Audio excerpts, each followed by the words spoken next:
హాయ్లో welcome back. వీడియోలో ఏంటంటే TS inter 2025 కి సంబంధించి క్వశ్చన్ పేపర్లో తప్పులు దొరకాయి అన్నమాట. సో ఏ క్వశ్చన్ పేపర్లో ఎన్ని తప్పులు దొరికాయి ఏంటి అన్న దానికి సంబంధించి వీడియోలో అయితే మనం డిస్కస్ అనేది చేసుకుందాం.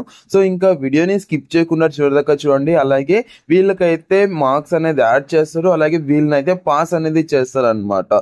సో ఎవరిని పాస్ చేస్తారు, అలాగే ఎవరికి ఎన్ని మార్క్స్ యాడ్ చేస్తారు, సో దీనికి సంబంధించి వీడియోలో అయితే డిస్కస్ అనేది చేసుకుందాం. అలాగే ఇంకా పేపర్ వాల్యుయేషన్ సంబంధించి క్లియర్ గా డిస్కస్ అనేది చేసుకుందాం. ఇంకా వీడియోలోకి వెళ్ళిపోయినట్లయితే ఫస్ట్ ఆఫ్ ఆల్ నేను మీకు స్క్రీన్ పైన డిస్ప్లే చేస్తాను కదా, దీన్ని అయితే క్లియర్ గా చూడండి. ఇంటర్ ప్రశ్న పత్రాల్లో 3 తప్పులు అనేసి మనకైతే ఫస్ట్ మనకు నోటిఫికేషన్ అనేది రావడం అనేది జరిగింది అనమాట. ఇదైతే మార్చి 12th అయితే రావడం అనేది జరిగింది. అండ్ ఇంకోటి చూసుకున్నట్లయితే మనకు ఇక్కడ నేను మీకు క్లియర్ గా స్క్రీన్ పైన డిస్ప్లే చేస్తాను కదా, ఇది కూడా చూసుకోవచ్చు. మార్చి 11th అయితే ఇక్కడ ఇది రావడం అనేది జరిగింది అనమాట. ఇంటర్ ప్రశ్న పత్రాల్లో 6 తప్పులు అనేసి మనకి ఇక్కడ న్యూస్ అనేది రావడం అనేది జరిగింది. సో కింద కొద్దిగా చూసుకున్నట్లయితే ఏ సబ్జెక్ట్ లో ఎన్ని మార్క్స్ అనేది తప్పులు రావడం జరిగింది అంటే ఇక నేను మీకు ఇక్కడ స్క్రీన్ పైన డిస్ప్లే చేస్తాను కదా, దీన్ని అయితే క్లియర్ గా అబ్జర్వ్ చేసినట్లయితే 1A అలాగే బోటనీ అలాగే పొలిటికల్ సైన్స్ పేపర్లలో మనకైతే 3 పేపర్లలోనూ 2 చొప్పున మొత్తం 6 తప్పులు అయితే దొరికాయి అన్నమాట. ప్రశ్న పత్రాలు తెరిచిన తర్వాత 6 నిమిషాల్లో ఈ తప్పులు గుర్తించిన బోర్డు అధికారులు పరీక్ష ప్రారంభం అయ్యాక ఆయా అక్షర దోషాలను సవరించుకోవాలని ఆదేశించడం అయితే జరిగిందనమాట.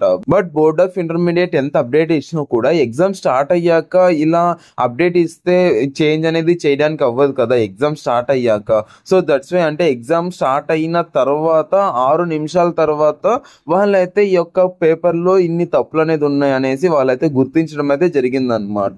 అలాగే ఇంగ్లీష్ క్వశ్చన్ పేపర్ లో కూడా తప్పులు అయితే దొరికాయి కదా, దానికి సంబంధించి కూడా తర్వాత మాట్లాడతాను. ఇక్కడ చూసుకున్నట్లయితే అలాగే 5 మాల్ ప్రాక్టీస్ కేసులు నమోదయ్యాయి అనేసి ఇక్కడ ఇవ్వడం అయితే జరిగిందనమాట. సో ఇదైతే కొద్దిగా చూసుకోండి. అలాగే తప్పులు ఎక్కడెక్కడ ఏ పేపర్ లో ఎన్నెన్ని ఎలా పేపర్ అంటే తప్పులు ఉన్నాయి అన్నది ఇక్కడైతే ఉందన్నమాట. అండ్ ఇంకోటి ఏంటంటే మీరు బోటనీలో 13వ క్వశ్చన్, 1Aలో 4వ క్వశ్చన్, అలాగే పొలిటికల్ సైన్స్ లో అయితే మీరు ఏవేవైతే ఇక్కడ చూపిస్తున్నానో ఈ యొక్క క్వశ్చన్స్ ఏమన్నా మీరు అట్లీస్ట్ అటెంప్ట్ చేసింటే మీకైతే మార్క్స్ యాడ్ చేయడం అయితే జరుగుతుంది అనమాట. అంటే ఇంగ్లీష్ లో కూడా అలాగే చెప్పారు కదా, ఎవరైతే అటెంప్ట్ చేస్తారో వాళ్ళకే మార్క్స్ అనేది యాడ్ చేస్తారు అనేసి అక్కడైతే అప్డేట్ అనేది ఇచ్చాను కదా. సో ఇక్కడ కూడా క్లియర్ గా ఇచ్చారు. సో దీన్ని అయితే కొద్దిగా చూసుకోండి. అండ్ ఇంకోటి ఏంటంటే పేపర్ వాల్యుయేషన్ సంబంధించి నేను మీకు అప్డేట్ అనేది ఇస్తాను. ఈ ప్రెసెంట్ ఇప్పుడున్న అప్డేట్ అయితే ఇదన్నమాట.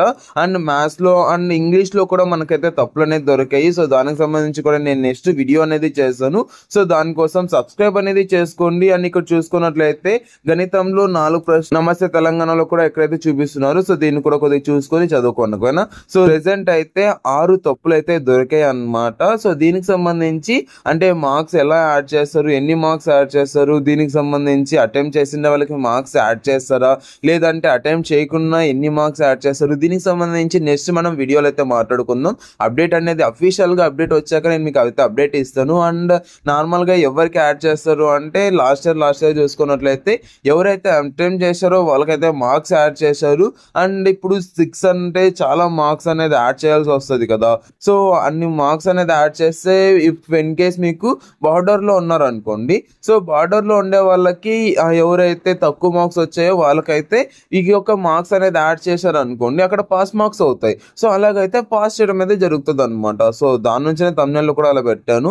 సో ఇది ఇప్పుడు వరకు ఉన్న అప్డేట్. అయితే ఏ అప్డేట్ వచ్చినా మీకు అప్డేట్ అనేది ఇస్తాం కాబట్టి సబ్స్క్రైబ్ అనేది చేసుకొని గట్టిగా ఒక లైక్ అనేది చేస్తారనేసి అనుకోండి. వీడియో అయితే అంతే. Thank you so much watching. Have great day.